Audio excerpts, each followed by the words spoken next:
Hello, everybody. I am Jessica Stanton, the EMAC facilitator. Welcome to our video. We'd like to give you a preview of the upcoming workshop in April. We're sending a lot of material. There's a lot of information we want to get through, and we want to just give you a heads up on what we're looking for. So the goal of the purpose of the meeting is to take next steps to get closer to ODOT's commitment to transit and multimodal investments. We want to close that gap. We want to understand what day one is and other forms of commitments. So without further ado, I'm going to turn over to my colleague Garrett to take us to the next step. Excellent. Thank you so much, Jessica.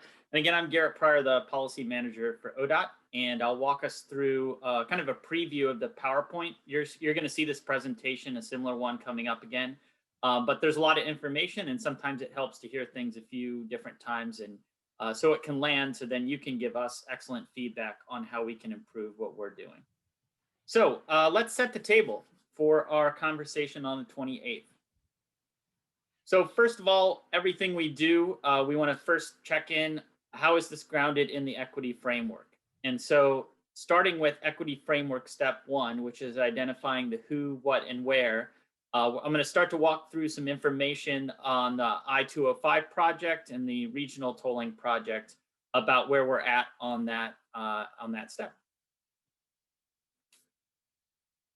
So based on the great feedback and work of our EMAC committee, the equity framework goes beyond what's just normally required in environmental justice, which are income and race, includes additional groups that this project's going to look at and analyze with the same amount of rigor. And so those are people with disabilities, the elderly, children, households with no vehicle, and then households that speak limited or no English proficiency. And so this next set of maps, I'm going to go through these, but definitely they're in the PowerPoint and you kind of drill down into them, and we'll be coming back to these. But these are really the basis of where we're going to be a jumping off point for focusing our community engagement work and the work around the process equity piece. And then on the outcome equity side, this is where we're going to be really focusing our analysis to look and dive deeper into where these groups are geographically located. And so you can see here on the screen, here are maps for the I-205 project's footprint around low income and people of color. These are maps on the elderly population and people with disabilities.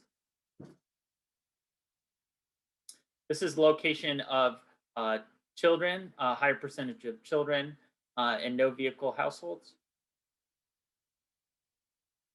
And then these are areas with limited English proficiency. So because the regional toll project is about a year behind the I-205, some of this data is still in process. We're updating that. And so the data you see here is based off of our partners, the Metro government, their equity analysis.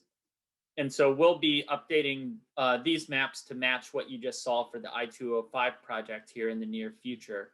So we can get equity framework step one in place before that regional project progresses.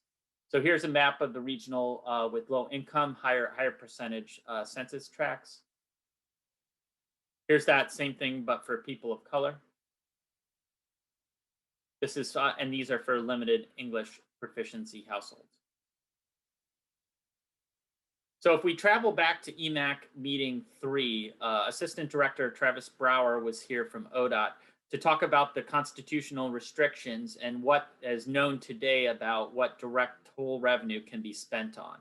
And so if you see here on the screen, if I could focus you in onto the bullet points in the bottom right corner, it lists out specific investments such as transit signals, park and ride locations, and then transit facilities within public highway rights-of-way, such as transit stops and transit stations, as ways that have been determined today where toll revenue could directly be spent on it.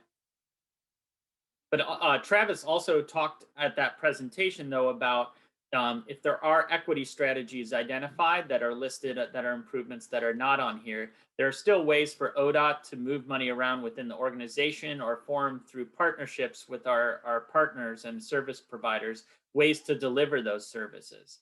And if you look nationally in how projects have been funded, let's say up in Seattle with the SR 520 bridge and tolls, there's actually no direct toll money going into increased bus service, but it was a partnership that was be able to deliver there. So I know there's a lot of nuance and complexity to these questions, but it's one we want to bring to the forefront and continue to work through. So the main meal, what we're trying to work through, like Jessica said, was taking the next steps towards identifying ODOT's commitments in transit multimodal. And so that's why you hear with spring in the air. Jessica and I thought about this analogy of the butterfly being born to talk about the different formation of where these different commitments are. And so you have the grown, more detailed adult butterfly, which are performance measures and mitigation. There's a lot of descriptive material today that we're going to ask you to react to and provide feedback upon. Policies are less formed. They're just in the adult emergent stage and looking for your beautiful crafting on kind of where that direction goes. And then strategies, like we talked about the guardrails before, but they're a really a messy amalgam of chrysalis, caterpillar to butterfly creation that's going on. And so this is where it's the start of a process and a long one that might take a few years, but this is where we're starting to kick that off and continue the work. And so each one of these documents that you see in the email kind of corresponds to the different butterfly stages, the different areas where you'll see ODOT's investment. And so when you're reading through these materials, know that on the back end, that's how we're queuing up the discussion, because that's how they're going to be that's where you'll see those different commitments from ODOT.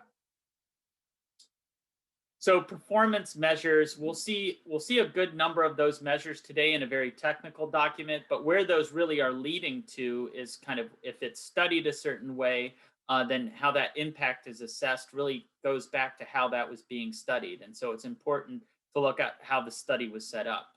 And so an example of a type of mitigation that could be identified is what you see here on the screen.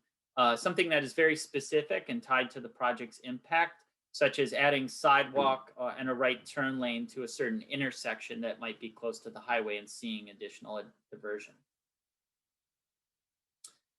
Again, to reorient ourselves to the NEPA tree, these performance measures, again, they kind of are stem from goals, objectives, and the purpose and need statement.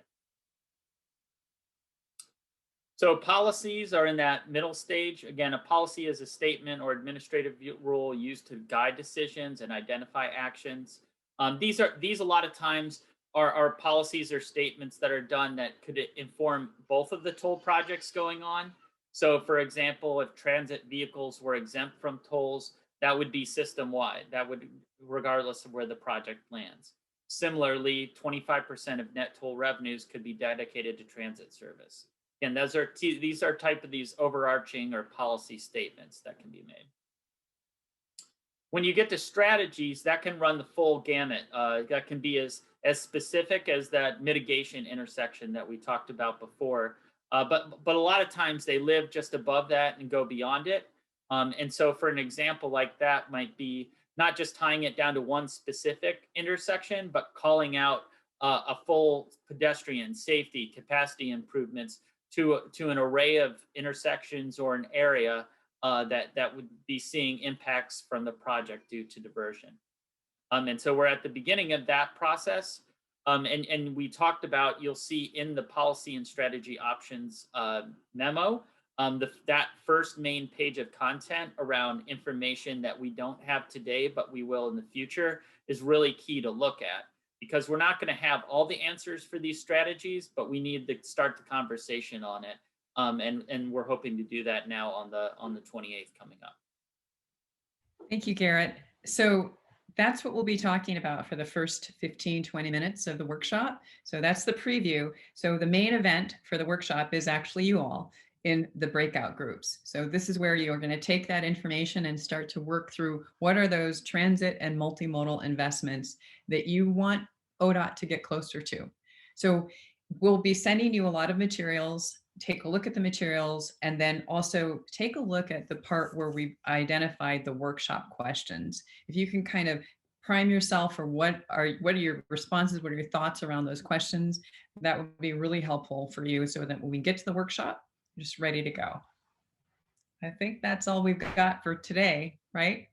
Yeah, definitely. Like us on Facebook and subscribe to our channel for excellent content from Jessica and Garrett in the future.